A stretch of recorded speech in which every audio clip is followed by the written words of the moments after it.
बेटे de Broglie ने बताया कि कोई भी फास्ट मूविंग पार्टिकल जो है ना, फास्ट मूविंग माइक्रोस्कोपिक पार्टिकल, वो पार्टिकल नेचर तो शो करता ही करता है, साथ में वो वेव नेचर भी शो करता है। तो पार्टिकल और वेव नेचर दोनों शो करता है, इसलिए क्या बोला जाता है, डुअल नेचर।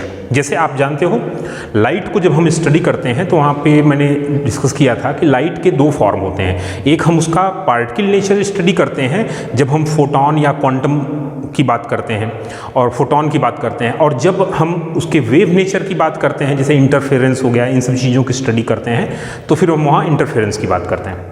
अच्छा, अब हम यहाँ बात कर रहे हैं बेटा डी ब्रॉगली वेवलेंथ की। तो डी ब्रॉगली ने क्या बताया कि कोई भी फास्ट मूविंग माइक्रोस्कोपिक पार्टिकल, अगर वो पार्टिकल है तो पार्टिकल नेचर तो शो करेगा ही, साथ में ही वो वेव नेचर भी शो करता है।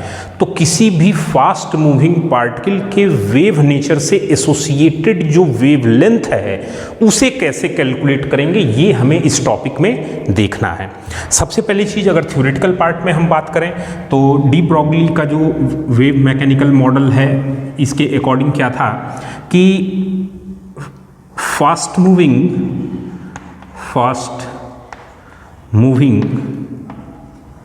Microscopic particle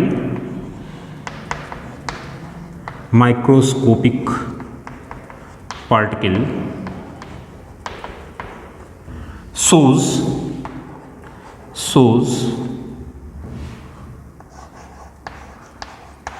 particle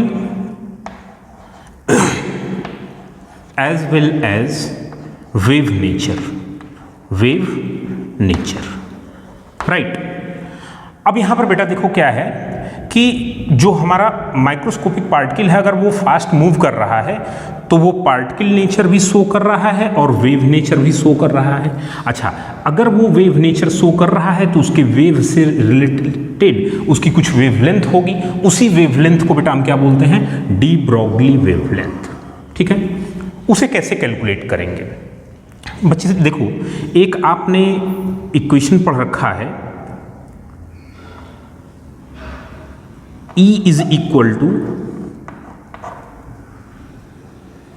hc upon lambda, right. एक इक्वेशन आपने ये पढ़ा है एनर्जी का, जो प्लैंक क्वांटम थियरी है वहां से आपने इस इक्वेशन को पढ़ रखा है। आइंस्टीन इक्वेशन से आपने क्या पढ़ा है कि अगर m मास को एनर्जी में कन्वर्ट किया जाए तो जो एनर्जी आती है वो कितनी आती है, mc²। ठीक, दो पार्ट हमने देखा, energy hc by lambda Planck से, और यहाँ पर आइंस्टीन इक्वेशन से हमने ये देखा। अगर हम इन दोनों को इक्वेट कर दें तो hc by lambda this is equal to mc² square, ये c कैंसिल हो जाएगा बेटा, लेमडा को हम एक साइड ले लें तो lambda is equal to h upon m into c, जहाँ c स्पीड ऑफ लाइट है। अगर हम बात करते हैं कि if particle of mass m moving with velocity v, ठीक है, वो c वेलोसिटी से नहीं v वेलोसिटी से अगर मूव कर रहा है तो वहां पर जो वेवलेंथ आएगी lambda is equal to h upon m into v। ये एक इक्वेशन हमारा आ गया। अच्छा, m इंटू v को बेटे आप क्या बोलते हो, मोमेंटम। तो हम इसी फॉर्मूले को लिख सकते हैं, lambda is equal to h upon p। ये एक और फॉर्मूला आया। अब एक चीज देखो, अगर हम लिखते हैं P इज इक्वल टू, तो हम क्या लिखेंगे, m इंटू v। ठीक है, P को हम लिखेंगे m इंटू v। तो अब क्या होगा बेटा, अगर हम लिखते हैं p², मोमेंटम का स्क्वायर कर दें तो ये क्या आ जाएगा, m² इंटू v² हो जाएगा। हमने दोनों साइड का स्क्वायर कर दिया तो वो इक्वल रहेगा। इसको हम m से या एक m, यहाँ पर m² बेटा ना, तो एक m को हम इधर ट्रांसफर कर दें, क्या हो जाएगा, p² अपॉन 2m। देखो हो गया, कोई दिक्कत है? अब यहां पर क्या बचा, यहां बचा mv², यहां p² अपॉन m, और यहां क्या हो गया mv², एक m तो इधर ट्रांसफर हो गया। अब इधर और इधर दोनों साइड हम हाफ से मल्टीप्लाई कर दें तो क्या हो जाएगा, p² upon 2m is equal to half mv²। और आपको पता है कि ये जो हाफ mv² होता है ये क्या होता है, kinetic energy, right, kinetic energy हो गई। तो अब हम क्या करेंगे, अब हम यहाँ से p² 2m को उधर ट्रांसफर कर दें तो क्या हो जाएगा, p² is equal to 2m into kinetic energy हो गया। तो यहाँ से बेटा हम लिख सकते हैं p is equal to √2m into kinetic energy, right. इस फॉर्मूले को, इसको लाके अगर हम यहाँ पर पुट कर दें तो हमारी जो डी ब्रॉगली वेवलेंथ का फॉर्मूला आएगा, lambda is equal to h upon √2m into kinetic energy. Clear बेटा? ये सारे फॉर्मूले यूज होंगे क्वेश्चंस को सॉल्व करने के लिए, तो आप इनको ध्यान रखेंगे। थोड़ा सा एक मॉडिफिकेशन और है, थोड़ा सा एक मॉडिफिकेशन और है, वो क्या है उसे जरा देखते हैं हम लोग। डेविसन एंड जर्मर, इन्होंने इस डी ब्रॉगली वेवलेंथ का जो फॉर्मूला है इसमें थोड़ा सा मॉडिफाई किया। मॉडिफाई किस बेसिस पर किया उसको जरा सा आप देखें। सपोज करो कि अगर एक चार्ज पार्टिकल Q है और इस चार्ज पार्टिकल Q को V पोटेंशियल डिफरेंस, 2 पॉइंट जिनके बीच पोटेंशियल डिफरेंस V है, V पोटेंशियल डिफरेंस से इस चार्ज पार्टिकल को एक्सेलरेट कराया गया। यहां पर इसकी काइनेटिक एनर्जी जो है वो 0 है, राइट। यहां पे इसकी काइनेटिक एनर्जी कितनी है बेटा, 0 है। तो उस पर्टिकुलर सिचुएशन में क्या होगा, यहां से जब V पोटेंशियल डिफरेंस से ये एक्सेलरेट होके यहां आएगा तो यहां पर जो इसकी काइनेटिक एनर्जी होगी, that kinetic energy is equal to Q into V। ध्यान रखिएगा कितना होता है बेटा, Q इंटू V, इसको हम कैपिटल V ले लेते हैं, पोटेंशियल डिफरेंस है चूंकि, तो Q इंटू V। ये एक पॉइंट है, इस पॉइंट को आप हमेशा ध्यान रखेंगे कि किसी भी चार्ज पार्टिकल को अगर V पोटेंशियल डिफरेंस से एक्सेलरेट कराएंगे तो वो Q इंटू V के बराबर काइनेटिक एनर्जी गेन करेगा। तो हमने माना यहाँ काइनेटिक एनर्जी 0 थी, जब V पोटेंशियल से उसको एक्सेलरेट कराया तो उसकी काइनेटिक एनर्जी कितनी हो गई, Q इंटू V हो गई, राइट। अब बेटे देखो काइनेटिक एनर्जी कितनी है, Q इंटू V। अब यहाँ पे जरा देखना, ये काइनेटिक एनर्जी का फॉर्मूला है ना, इसी फॉर्मूले में अगर इस काइनेटिक एनर्जी को लाके हम रख दें, हमने बोला क्या कि if charge particle is accelerated by potential difference V, then de Broglie wavelength associated with it is equal to h upon √2m। ध्यान दीजिएगा यहाँ जरा, h upon 2m into kinetic energy, और काइनेटिक एनर्जी की जगह बेटा हम यहाँ क्या लिखेंगे, Q इंटू V, राइट। ये हो गया हमारा फॉर्मूला, ठीक है। अच्छा, अब हम कुछ फॉर्मूले डायरेक्ट देखेंगे जिनको हमें जब यूज करना होगा क्वेश्चन में तो हम उसे यूज कर लेंगे। जैसे सपोज करो कि अगर हमको डी ब्रॉगली वेवलेंथ निकालनी है, किसके लिए, देखो h कांस्टेंट है, 2 कांस्टेंट है, उसके बाद जो चार्ज पार्टिकल होगा उसका चार्ज कांस्टेंट होगा, उसका मास कांस्टेंट होगा। तो ऑलमोस्ट किसी पर्टिकुलर चार्ज पार्टिकल के लिए उसके लिए h, 2m और q ये पूरी की पूरी वैल्यू कांस्टेंट होगी। वेरिएबल क्या होगा, पोटेंशियल डिफरेंस, किस पोटेंशियल डिफरेंस से उसको एक्सेलरेट किया जा रहा है, राइट। तो अब हम यहां पर बात करते हैं, सपोज करो कि हम बात करें फॉर इलेक्ट्रॉन, ठीक है बेटा, हम बात कर रहे हैं फॉर इलेक्ट्रॉन। तो इलेक्ट्रॉन के लिए जो डी ब्रॉगली वेवलेंथ का फॉर्मूला होगा लेमडा, ये होगा lambda is equal to 12.27 divided by root of potential difference angstrom. ये एक फॉर्मूला होगा जिसे आप डायरेक्ट याद रखोगे, राइट। ऐसे ही फॉर प्रोटॉन की बात कर लें, फॉर प्रोटॉन।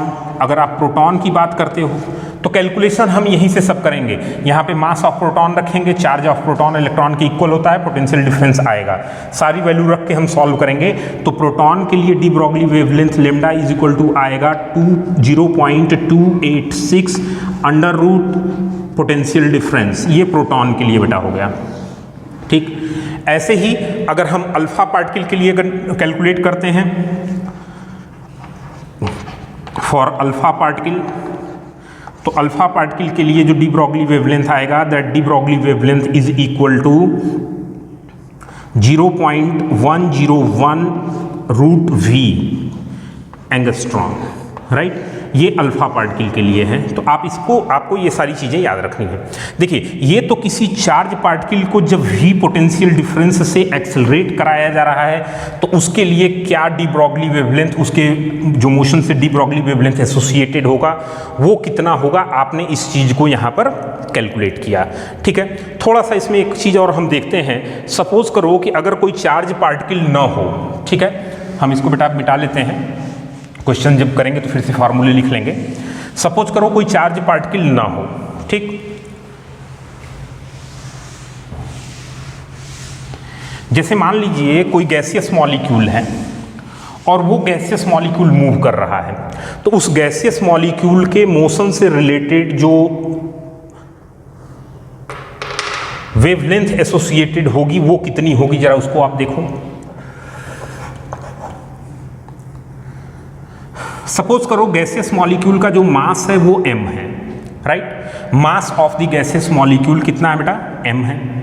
और गैसियस मॉलिक्यूल जो मूव कर रहा है उसकी वेलोसिटी कितनी है, v/ms, ठीक, रूट मीन स्क्वायर वेलोसिटी बोलते हैं, ठीक है। तो अब इससे जो एसोसिएटेड डी ब्रॉगली वेवलेंथ होगी लेमडा, ये इक्वल टू कितनी होगी, ये इक्वल टू होगी h/m इंटू वी, ये होगी इसकी डी ब्रॉगली वेवलेंथ। अच्छा, अब हम अगर बात करते हैं कि ये v/ms कितना होता है। देखिए, आप अगर जिन लोगों ने गैसियस स्टेट नहीं पढ़ा होगा उनको v/ms के बारे में नहीं मालूम होगा बेटा, इसे बोलते हैं रूट मीन स्क्वायर वेलोसिटी, ठीक है। इसकी वैल्यू कितनी होती है तो वो मैं डायरेक्ट यहाँ लिख दे रहा हूँ, गैसियस स्टेट जब पढ़ेंगे तब हम वहाँ पे देखेंगे। v/ms की जो वैल्यू होती है, root mean square velocity for a molecule, gaseous molecule is equal to under root 3kT/m, ठीक है। वन मॉलिक्यूल के लिए बेटा बात कर रहे हैं, वन मोल के लिए बात नहीं कर रहे हैं, 3kT/m, ठीक। जहाँ पर T क्या है बेटा, जहाँ पे T है टेम्परेचर, ठीक है, T टेम्परेचर है, और K जो होता है ये होता है Boltzmann constant, Boltzmann constant, right. अब देखिए, हम यहाँ से अगर ये वैल्यू लाके इसमें पुट कर दें तो ये वैल्यू लाके इसमें जब पुट करेंगे तो ये क्या आएगा, lambda is equal to h/m root में v की जगह हम ये वैल्यू पुट करेंगे 3kT/m, m को अंदर ले जाएंगे तो स्क्वायर होगा और इस m से स्क्वायर कैंसिल हो जाएगा, तो लेमडा कितना आ जाएगा, lambda is equal to under root में 3k into m into t. ये फॉर्मूला आ गया बेटा, किसके लिए, किसी भी पर्टिकुलर गैसियस मॉलिक्यूल के लिए जो कि जिसका मास m हो, जो कि T टेम्परेचर T हो, वो अगर मूव कर रहा है तो उसके मोशन से रिलेटेड जो डी ब्रॉगली वेवलेंथ होगा वो कितना होगा, for gas molecule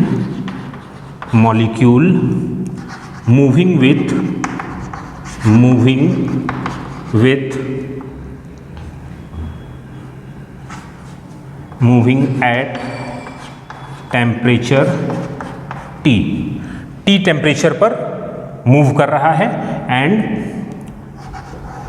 having mass m, उसका मास कितना है, m है, ठीक है बेटे। तो उसके लिए जो डी ब्रॉगली वेवलेंथ का फार्मूला आएगा ये आएगा। अच्छा, ये अब जितनी भी डी ब्रॉगली वेवलेंथ से रिलेटेड हमने फार्मूले पढ़े, ठीक है, पहले उसको हम एक साथ लिख लेते हैं और एक साथ लिखने के बाद उससे रिलेटेड कुछ क्वेश्चन हम करने की कोशिश करते हैं। देखो, सपोज करो कि हमसे अगर कोई पर्टिकुलर क्वेश्चन बोला जाए, पहले तो इस पे कुछ ओरल क्वेश्चन बनते हैं, वो क्वेश्चन कौन कौन से होते हैं जरा देखिए। एक तो हमारा आ गया फॉर्मूला हो गया lambda is equal to H upon M into V, ये एक फॉर्मूला हुआ। दूसरा फॉर्मूला हुआ lambda is equal to H upon P. तीसरा फार्मूला हमने देखा lambda is equal to H upon under root 2m into kinetic energy. फिर हमने जब चार्ज पार्टिकल के लिए देखा तो वही देखा lambda is equal to H upon under root 2m into Q into V, ठीक। और फिर अभी गैसेस मॉलिक्यूल के लिए देखा तो हमने देखा lambda is equal to H upon under root 3k into M into T. इतने फॉर्मूले डी ब्रॉगली वेवलेंथ के लिए हम लोगों ने देखे, राइट। अब जैसे सपोज करो कि अगर हमसे बोला जाए, पहला हम इस फॉर्मूले से रिलेटेड कुछ क्वेश्चन सॉल्व करने की थ्योरेटिकल क्वेश्चंस देखते हैं। देखो बेटे, अगर हमसे बोला जाए if two particle having equal velocity, for two particle having equal velocity, दोनों की वेलोसिटी क्या है, इक्वल है, तो what is order of wavelength associated with them. अब जो है क्वेश्चन देखिए क्या बनेगा, क्वेश्चन बनेगा electron and proton are moving with same velocity.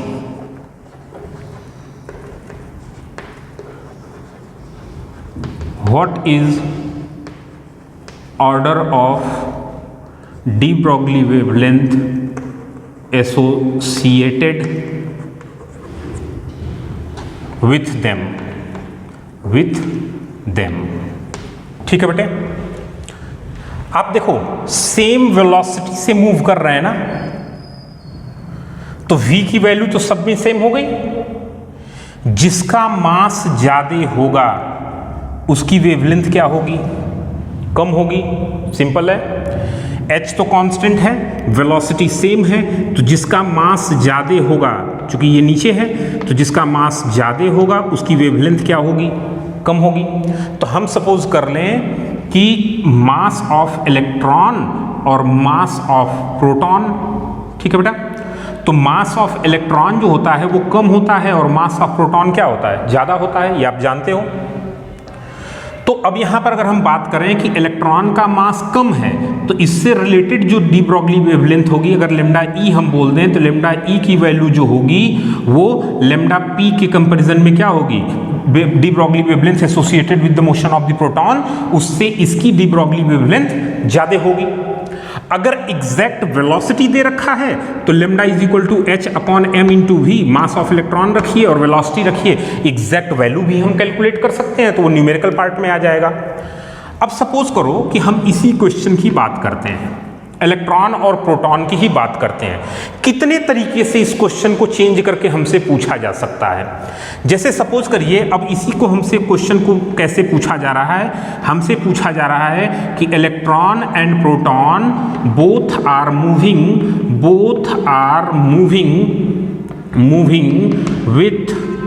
With same kinetic energy, what is order of de Broglie wavelength associated with them, ठीक है बेटा, ओके। देखो अब यहां पर क्या है, अब हम जरा इस फॉर्मूले पर आ जाएं, यहां पर आ जाएं। देखिए काइनेटिक एनर्जी सेम है ना, H कांस्टेंट है, 2 कांस्टेंट है, नीचे ये m यानी मास, जिसका मास ज्यादा होगा उसकी डी ब्रॉगली वेवलेंथ क्या होगी, कम होगी। तो फिर यहां पर भी वही बात आ जा रही है कि मास ऑफ प्रोटॉन क्या है, ज्यादा है, तो प्रोटॉन से रिलेटेड जो डी ब्रॉगली वेवलेंथ होगी, फॉर्मूला हमने कौन सा यूज किया, lambda is equal to H upon under root 2m into kinetic energy, ठीक।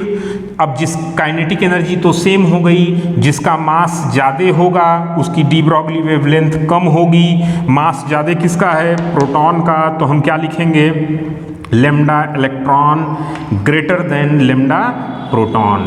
लेमडा जो de Broglie wavelength associated with the electron, वो de Broglie wavelength associated with proton के comparison में क्या होगा, ज्यादा होगा। ठीक है। अच्छा, इसी क्वेश्चन को फिर थोड़ा सा हम चेंज करते हैं। सपोज करिए हमसे क्वेश्चन क्या पूछा जा रहा है, हमसे क्वेश्चन पूछा जा रहा है कि electron and proton both are accelerated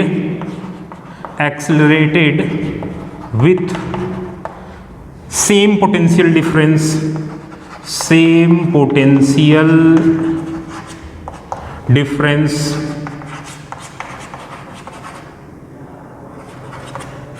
electron और प्रोटॉन को सेम पोटेंशियल डिफरेंस से एक्सेलरेट किया जा रहा है। फिर वही कहानी, what is the order of wavelength associated with them. ठीक, तो जो लेमडा ई है और लेमडा पी है, इनके बीच का रिलेशन क्या होगा, हमारा क्वेश्चन हो गया। तो क्वेश्चन आप लिख लेना अपने से, electron and proton both are accelerated with the same potential difference. अगला क्या होगा, what is the order of de Broglie wavelength associated with them. अब बेटा हम किस फॉर्मूले पे आ जाएंगे, इस वाले फॉर्मूले पे आ जाएंगे। ठीक है। अब इस फॉर्मूले को अगर आप देखो तो यहां पर क्या होगा, यहां पर H constant, 2 constant, charge electron और प्रोटॉन, इलेक्ट्रॉन और प्रोटॉन दोनों का चार्ज का न्यूमेरिकल वैल्यू क्या है, सेम। चार्ज की न्यूमेरिकल वैल्यू क्या है, सेम है। यानी 2 कांस्टेंट, Q कांस्टेंट, और बोल रहा है कि accelerated with same potential difference, यानी पोटेंशियल डिफरेंस V भी कांस्टेंट है। ठीक, तो अब यहाँ पर अगर हम बात करें कि पोटेंशियल डिफरेंस V भी कांस्टेंट है, तो उस पर्टिकुलर सिचुएशन में वेरिएबल सिर्फ क्या हो गया, मास हो गया। अब फिर कहानी वही आ गई, जिसका मास ज़्यादा होगा उसकी डी ब्रॉगली वेवलेंथ कम होगी, जिसका मास ज़्यादा उसकी डी ब्रॉगली वेवलेंथ कम। तो हम बोलेंगे कि प्रोटॉन का मास ज़्यादा है, इसलिए प्रोटॉन की डी ब्रॉगली वेवलेंथ क्या होगी, कम होगी। ठीक, अब आप देखो, एक सिंपल सा पार्ट है कि इलेक्ट्रॉन और प्रोटॉन का डी ब्रॉगली वेवलेंथ। ठीक है। अब उसी क्वेश्चन को बेटा ये 3 तरीके से पूछा गया। ठीक, और आपको अगर ये फॉर्मूले ये कैसे डिराइव हुए ये पूरा क्लियर है, तो सारे क्वेश्चन ओरल हैं। न्यूमेरिकल की जहाँ तक बात रह गई, तो न्यूमेरिकल में क्या होता है कि आपको जैसे H की वैल्यू आपको पता है, प्लैंक कांस्टेंट की वैल्यू, M मास जिस सब्सटेंस का है, इलेक्ट्रॉन प्रोटॉन न्यूट्रॉन सबके मास मालूम है आपको, चार्ज सबका मालूम है, 1.6 × 10⁻⁻19 ये इलेक्ट्रॉन और प्रोटॉन का चार्ज होता है। उसके बाद किस पोटेंशियल डिफरेंस से उसको एक्सेलरेट कराया गया, वो अगर आपको बता दिया जाए तो आप वहाँ से आसानी से क्या कर सकते हो, लेमडा की वैल्यू कैलकुलेट कर सकते हो। सिर्फ आपको न्यूमेरिकल आना चाहिए। ठीक, तो प्लस माइनस और मल्टीप्लिकेशन डिवीजन आपको आता होगा, आई होप सो। तो इसका मतलब है कि आप ये आसानी से एकदम कैलकुलेट कर सकते हो, राइट। अब बेटा देखो बात करते हैं जरा, हम इसी से रिलेटेड बात करते हैं, जो पोटेंशियल डिफरेंस से जब एक्सेलरेट किया गया। ठीक है ना। तो उसके लिए हमने जो फॉर्मूला देखा था, वो फॉर्मूला भी अगर आपको याद हो तो हमारी जो वैल्यू थी लेमडा इलेक्ट्रॉन प्रोटॉन और अल्फा पार्टिकल के लिए, इलेक्ट्रॉन प्रोटॉन और अल्फा पार्टिकल के लिए,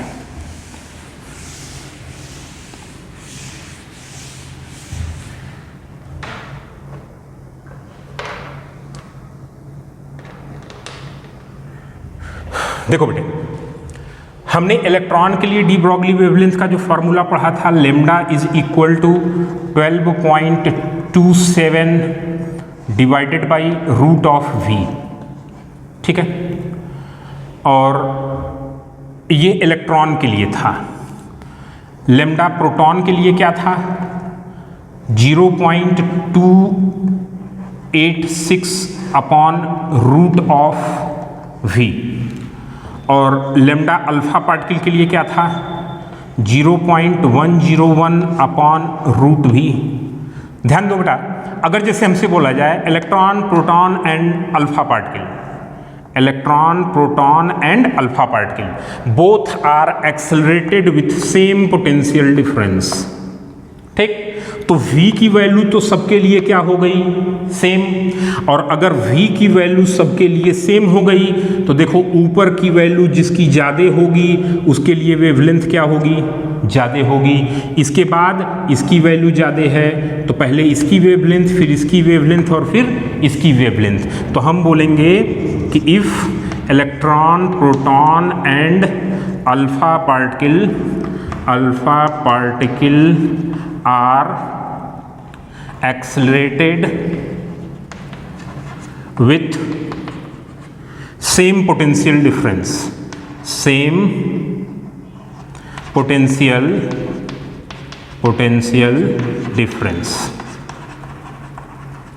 ठीक।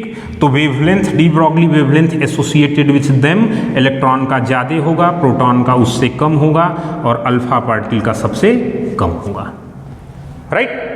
ये तो एक इस तरीके का क्वेश्चन आपसे पूछा जाता है। गैस से रिलेटेड जो हमने बात की, जो फॉर्मूला हमने देखा lambda is equal to h upon root 3km into T, ठीक है। अब यहां से क्या क्वेश्चन बन सकता है, जैसे सपोज करो कि हमसे क्वेश्चन पूछ दे कि हाइड्रोजन एंड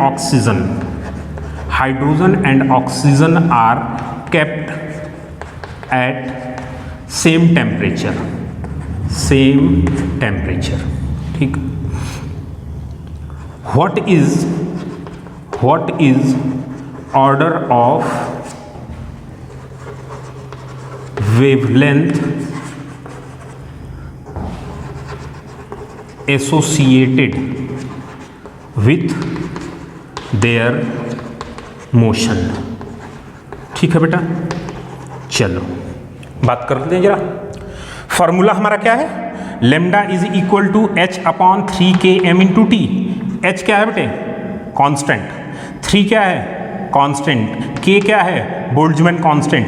और क्वेश्चन में क्या बोला जा रहा है, सेम टेम्परेचर, सबके लिए टेम्परेचर क्या है, सेम। तो सबके लिए टेम्परेचर क्या हो गया, सेम, यानी h constant, 3 constant, k constant, t भी कांस्टेंट। तो lambda inversely proportional to root m।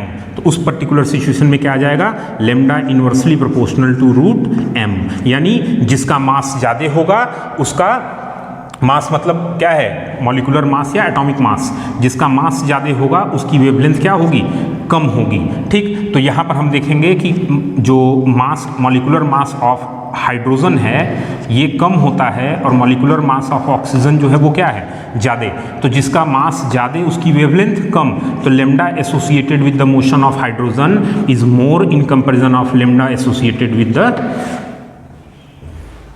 Clear है बेटा। चलो अब जरा देखें कि क्या डी ब्रॉगली जो वेवलेंथ है, डी ब्रॉगली वेवलेंथ का बोहर्स एटॉमिक मॉडल से क्या रिलेशन है और उससे रिलेटेड जो क्वेश्चंस होते हैं वो क्या पूछे जाते हैं।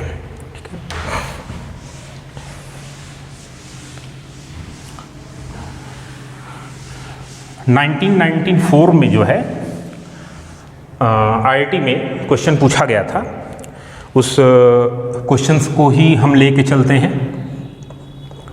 IIT का क्वेश्चन था कि what is number of waves formed when electron moves in third orbit of hydrogen in one complete revolution। ठीक है, देखो इलेक्ट्रॉन जो है बोहर्स ऑर्बिट में मूव कर रहा है और किस ऑर्बिट में, थर्ड ऑर्बिट में। ठीक है, तो हम इसे पहले जनरलाइज कर लेते हैं।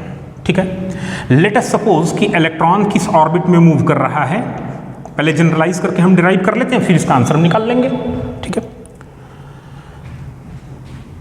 इलेक्ट्रॉन सपोज करो nth ऑर्बिट में मूव कर रहा है।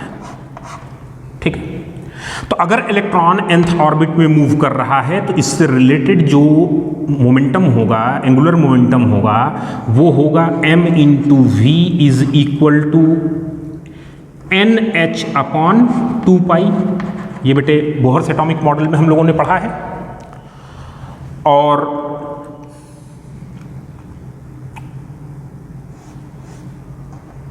एंगुलर मोमेंटम होता है mv इंटू आर।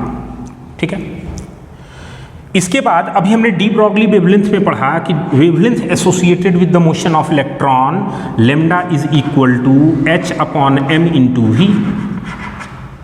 यही चीज तो पढ़ा। तो अगर हम यहां पर mv निकालें तो ये कितना आएगा बेटा, h बाई लेमडा। इस वैल्यू को ले जाके यहां पुट कर दें तो क्या होगा, h by lambda into R is equal to NH upon 2 pi. देखो h से h कैंसिल हो जाएगा, 2 पाई को इधर ट्रांसफर करिए और n lambda is equal to 2 pi R. ये ऑर्बिट अगर हमारा है, रेडियस r है, तो 1 कंप्लीट रिवोल्यूशन में जो डिस्टेंस ट्रेवल होगा यानी इसका सरकमफ्रेंस वो कितना होगा, 2 पाई आर। ये तो है, तो 2 पाई आर तो हो गया सरकमफ्रेंस यानी 1 कंप्लीट रिवोल्यूशन। और उस 1 कंप्लीट रिवोल्यूशन में वेवलेंथ के बराबर कितनी डिस्टेंस ट्रेवल की जा रही है, n टाइम्स, वेवलेंथ का n टाइम्स। और n क्या है, नंबर ऑफ ऑर्बिट। n क्या है, नंबर ऑफ ऑर्बिट। इसका मतलब क्या हुआ कि एक कंप्लीट रिवोल्यूशन, अगर इलेक्ट्रॉन अपने ऑर्बिट में पूरा एक कंप्लीट सर्किल कंप्लीट करता है तो वो ऑर्बिट के नंबर के बराबर वेवलेंथ्स जो हैं वो उतने ट्रेवल करेगा। मतलब in 1 complete revolution the number of wavelengths travel is equal to the number of the orbit. अब यहां से जरा क्वेश्चन को देखना, अगर इलेक्ट्रॉन 3rd ऑर्बिट में ट्रेवल कर रहा है तो 1 कंप्लीट रिवोल्यूशन में कितने वेवलेंथ ट्रेवल करेगा, तो n की वैल्यू कितनी कर देंगे, 3। तो हमारा आंसर कितना आ जाएगा बेटा, हमारा आंसर क्या हो गया, 3।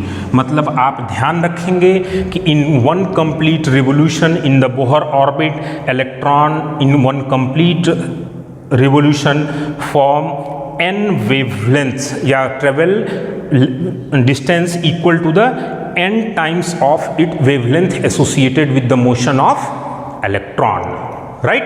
तो ये पूरा का पूरा जो है आपका डी ब्रॉगली वेवलेंथ से रिलेटेड जो क्वेश्चंस हैं, किस पैटर्न पर आपसे पूछे जाते हैं, ये सारा यहाँ पर है। इसे आप उस हिसाब से देखेंगे और इससे रिलेटेड क्वेश्चंस को सॉल्व करेंगे। जहाँ भी आपको प्रॉब्लम होगी उसको हम लोग जो है क्लास में फिर से डिस्कस करेंगे। ओके।